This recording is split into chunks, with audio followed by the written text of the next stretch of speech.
Hello बच्चों, कैसे हो आप सब। आई होप आप लोग बहुत अच्छे होंगे। और जो बच्चे इस चैनल पे नए आए हैं जल्दी से चैनल को कर दो सब्सक्राइब, वीडियो को कर दो लाइक। आज का जो चैप्टर है वो नेम है चैप्टर का the rise of nationalism, right. Class 10th का है और बहुत सारे बच्चों ने हो सकता है ये पढ़ा भी हो, और जिन्होंने नहीं पढ़ा है ना ये चैप्टर, आज हम उसको इतना ईजी वे में इस चैप्टर को समझाएंगे, ठीक है। सो बेटा चैप्टर का नेम है the rise of nationalism, right.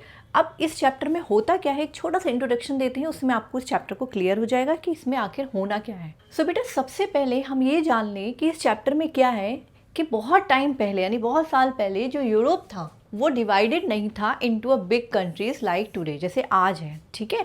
तो Europe was not divided into big countries like today, लेकिन क्या हुआ, छोटे छोटे उस समय स्मॉल किंगडम्स थे, ठीक है। यूरोप में क्या थे उस समय, स्मॉल किंगडम्स थे, जो लोग सेम लैंग्वेजेस बोलते थे और उनका जो कल्चर था बेटा वो भी सेम था। तो वो ये चाहते थे कि ये जो छोटे छोटे अलग अलग पार्ट्स डिवाइड हैं इस कंट्री के वो एक हो जाए और ये एक कंट्री बन जाए, ठीक है। तो लोग ये चाहते थे और वहाँ से ही ये जो फीलिंग थी बेटा नेशनलिज्म की ये आई और कंट्रीज बने जर्मनी और इटली। कैसे बने आज हम इस चैप्टर में पढ़ते हैं। तो बेटा सबसे पहले जो शुरू हुआ वो शुरू हुआ फ्रेंच रेवोल्यूशन एंड नेशनलिज्म। कब हुआ? 1789 में फ्रेंच रेवोल्यूशन स्टार्ट हुआ और ये पहला रेवोल्यूशन था जहाँ पर नेशनलिज्म का स्प्रेड हुआ, ठीक। जो पीपल थे फ्रांस के वो लड़े, किसके लिए लड़े? For freedom, equality and brotherhood. मतलब वो चाहते थे कि सबको फ्रीडम मिले, सब लोग एक समान हो और आपस में एक भाईचारा बना रहे। तो उनमें जो थे वो इसलिए वो लड़ने लगे। तो उनका एक लीडर था जिसका नेम था नेपोलियन, ठीक है। वो बहुत ज़्यादा पावरफुल था और उसी ने इंट्रोड्यूस करे कुछ न्यू लॉज इंट्रोड्यूस करे। He spread these ideas across the Europe, but बाद में क्या हुआ, हिज रूल क्रिएटेड प्रॉब्लम्स। मतलब जो नेपोलियन एक तरीके से रूल कर रहा था वहाँ के फिर लोगों को काफ़ी ज़्यादा दिक्कतें होने लगी, ठीक है। जो वीना कांग्रेस थी 1815 में, बेटा इन डेट्स को लर्न कर लो, उन्होंने स्टॉपिंग नेशनल मतलब नेशनल्स को बंद करने लगे। क्यों बंद करने लगे? क्योंकि जब नेपोलियन उस तरह बहुत पावरफुल था उस टाइम पे, एक तरीके से वो हार गया। उसके बाद क्या था बेटा, जो यूरोपियन किंग्स थे वो आपस में मिले। कहाँ मिले बेटा? वेना एक जगह का नाम है, वहाँ पर मिले, जो ऑस्ट्रिया है जिसको बोलते हैं। इन 1815 में वो मिले और वो क्या चाहते थे कि जो पुराने रूल्स एंड रेगुलेशन चले आ रहे हैं वो फिर से वापस आ जाएं। तो they wanted to bring back the old system of king and stop nationalism, ठीक है। ये लोग ये चाहते थे जो किंग्स थे। फिर क्या हुआ बेटा, उन्होंने क्या कर दिया, they divided Europe without thinking about the peoples language and culture. तो उन्होंने यूरोप को डिवाइड करना शुरू कर दिया बिना ध्यान दे रहे कि उनकी लैंग्वेज क्या है, उनका कल्चर क्या है, ठीक है बेटा। आई होप यहाँ तक आपको समझ में आ रहा होगा। और बेटा जब उन्होंने ये नेशनल स्टॉप करना चाहा तो जो लोग थे यूरोप के वो लड़ने लग गए, बिकॉज वो क्या चाहते थे कि वो चाहते थे कि यूरोप जो है एक पूरा बन जाए, जो अलग अलग छोटे छोटे किंगडम्स में डिवाइड है वो पूरा एक में मर्ज हो जाए, क्योंकि उनका जो लैंग्वेज है और जो कल्चर है वो बिल्कुल सेम है। इसकी वजह से वो बहुत ज़्यादा गुस्सा हो जाते हैं इन लीडर्स से, ठीक है बेटा। तो बेटा अब हम बात करेंगे यहाँ पर unification of Germany and Italy. ये कैसे बना? देखो सबसे पहले क्या था, यूरोप क्या था, एक छोटे छोटे स्मॉल किंगडम में डिवाइड था। वो चाहते थे लोग वहाँ के कि वो एक मिल के एक मतलब जो उसके स्मॉल किंगडम्स हैं वो एक मर्ज हो जाए एक में और एक बने, ठीक है। वो ये चाहते थे।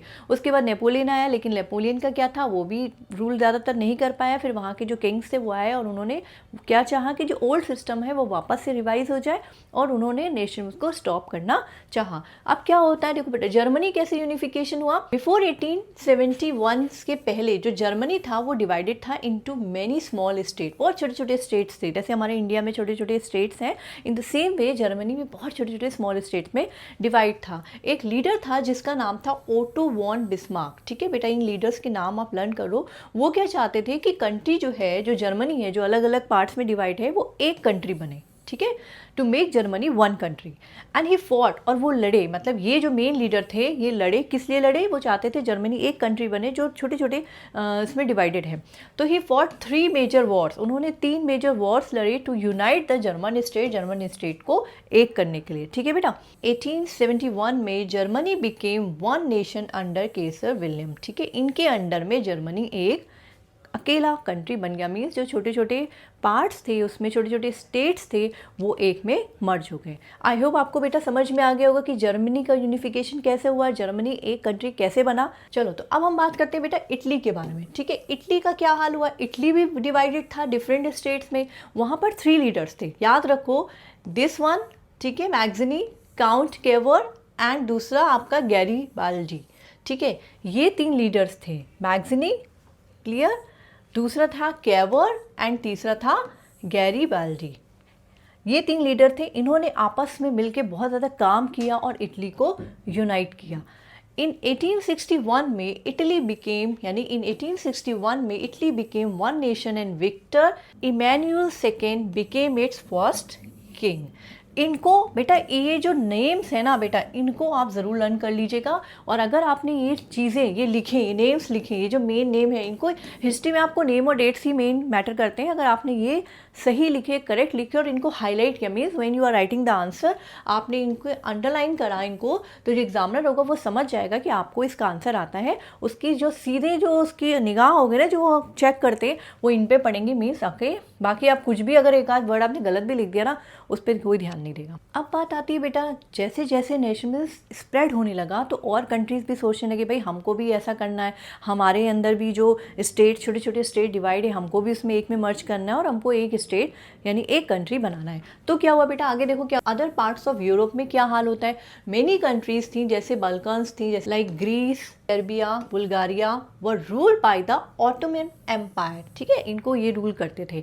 तो वो जो लोग थे वहाँ के बेटा, वो चाहते थे, फ्रीडम चाहते थे, और उन्होंने लड़ाई करी इनके अगेंस्ट। किसके अगेंस्ट? ऑटोमन्स के अगेंस्ट। क्योंकि ऑटोमन्स नहीं चाहते थे कि नेशनलिज्म हो, लेकिन ये लोग चाहते थे कि उनको फ्रीडम मिले और जो अलग अलग स्टेट्स हैं, छोटे छोटे हैं, वो एक में मर्ज हो जाएं। ठीक है, many new countries were form because of this fight. और इन फाइट्स के द्वारा बहुत सारी जो कंट्रीज थी वो बनी। आई होप बेटा आपको यहाँ तक समझ में आ गया होगा, क्लियर। अब नेक्स्ट देखो बेटा, how culture helped in national. देखो बेटा ये क्वेश्चन के फॉर्म में भी आ सकते हैं, इसको क्वेश्चन के फॉर्म में समझो। अगर आपके एग्जाम में आ जाएगा how culture helped in national, तो आपको ये पॉइंट्स में लिखना है। ठीक है, कैसे बेटा स्प्रेड किया गया, थ्रू सॉन्ग्स के थ्रू, पोएम्स के थ्रू और लैंग्वेज के थ्रू। ताकि अगर हम जब तक किसी का एडवर्टीजमेंट नहीं करते ना, लोगों तक नहीं पहुंचती वो बात, उनको नहीं पता चलता। तो यहाँ पर नेशनल कैसे स्प्रेड किया गया था बेटा, सॉन्ग्स, पोएम्स और लैंग्वेज के थ्रू स्प्रेड किया था। पीपल स्टार्टेड यूजिंग फ्लैग्स, लोग फ्लैग्स का यूज़ करने लगे थे, नेशनल एंथम्स का यूज़ करने लगे थे, सिंबल्स का यूज़ करने लगे थे टू फील यूनाइटेड। ठीक है, बाद में जो इंडियन लीडर्स थे like Mahatma Gandhi also use these ideas to unite Indians against the British rule. के बेटा क्योंकि हमारे इंडिया में भी ब्रिटिश का रूल था, आपको पता है ना किस तरह हमने अपनी फ्रीडम पाई। तो the same way Gandhi ji ने भी लास्ट में अपनाया और अपने कंट्री को हमने फ्री किया। तो अगर हम बात करें बेटा कंक्लूजन की, इस चैप्टर का कंक्लूजन क्या निकल के आया है, it is help in creating many new countries in Europe. लेकिन बाद में ज़्यादा एक्सट्रीम नेशनलिज्म होने के कारण प्रॉब्लम्स क्रिएट हो गई थी, जिसकी वजह से वर्ल्ड वॉर 1 स्टार्ट हुआ। ठीक है, आई होप आपको ये चीज़ अच्छे से समझ में आ गई होगी। सो बेटा इस चैप्टर में बस इतना ही है। अगर आपने इसको अच्छे से पढ़ लिया तो आपका क्वेश्चन कोई भी रॉन्ग नहीं होने वाला एग्जाम में। आपको मैंने इतने अच्छे अच्छे पॉइंट्स समझा दिए हैं कि इसमें करना कुछ नहीं है। जो भी पॉइंट्स हैं उसको बहुत आप इजीली लर्न कर सकते हो और अपने एग्जाम में आप उसको लिख सकते हो। इसमें बस कि किस तरीके से यूरोप छोटे छोटे पार्ट्स में डिवाइड था और उसको लोग चाहते थे कि वो एक में मर्ज हो जाए, क्योंकि उनकी जो लैंग्वेज थी, कल्चर थी, वो सब सेम था। लेकिन नेपोलियन ने तो हेल्प करी, लेकिन आफ्टर नेपोलियन क्या हुआ, जो बाकी के किंग लीडर्स थे वो नहीं चाहते थे कि वो वापस ये नेशनलिज्म हो। इन्होंने वो चाहा कि ओल्ड जो कस्टम्स होते थे वो वापस आ जाए, और इस वजह से लोगों में काफ़ी गुस्सा आया उनके अगेंस्ट। तो ऐसे धीरे धीरे करके पूरे कंट्री में फैलने लग गया और नई नई कंट्री आई, जैसे जर्मनी एंड इटली, उसका भी मैंने आपको बता दिया। तो आई होप बेटा आपको ये चैप्टर अच्छे से क्लियर हो गया होगा। अगर आपको बहुत शॉर्ट में रिविजन करना है तो this video is best for you. इसी के साथ मिलते हैं नेक्स्ट वीडियो में, तब तक के लिए take care, bye bye and all the best for your exams.